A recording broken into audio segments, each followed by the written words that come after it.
Hello everyone and welcome back to the Fournilwrittenalloverit YouTube channel. Today we are joined by yet another very special guest. It's Michael from SAFC Fan TV. Michael, thanks for joining us, mate. Nice to see you. Sorry? Nice to see you. I couldn't hear. No, nice to see you as well. Thanks very much for having me on. Good man. Michael, we're going to get straight down to it because I can imagine you've got plenty to tell me about in terms of Sunderland. We've only got 4 minutes.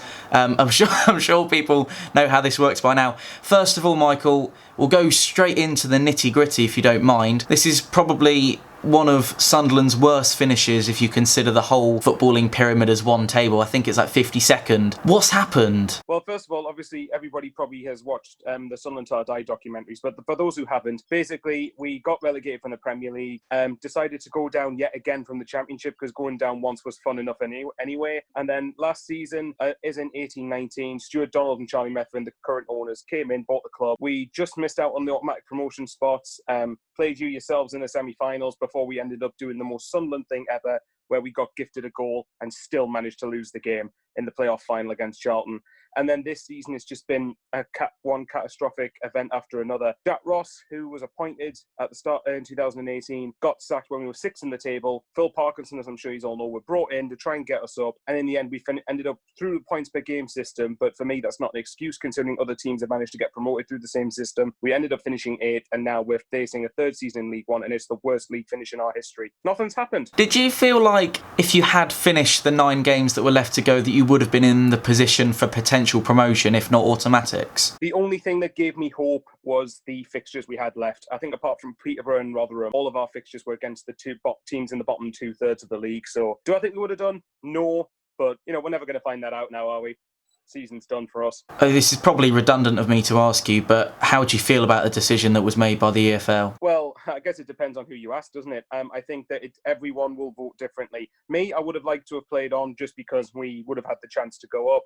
But I can't blame Wickham, for example. I can't blame them for voting to not play the season because we'll get into the playoffs. Again, it's all done. We didn't deserve it anyway. There are teams, including yourselves, who deserve to be in the playoffs more than we did. So I can't really complain about it too much. But yeah, I would have liked to have played on. Tell me a bit about SAFC Fan TV then, Michael. Let's move away from the nightmare that you've got at your football club right now. Tell me a bit about what you guys get up to. Well, we set up in the summer of 2019. It was basically just an idea of Newcastle Fans TV, our lovely neighbours up the road. I've got it as well. We've got Middlesbrough, who consider themselves our rivals, even though we don't give two monkeys about them. They've set themselves up, Borough Fan TV, Arsenal Fan TV.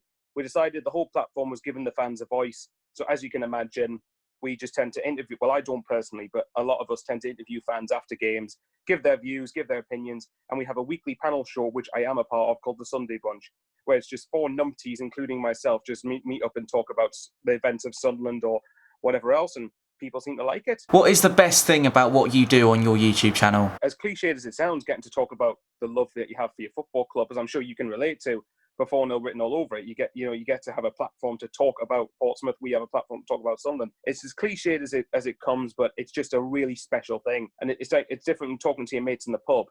And what's great is people responding positively to it.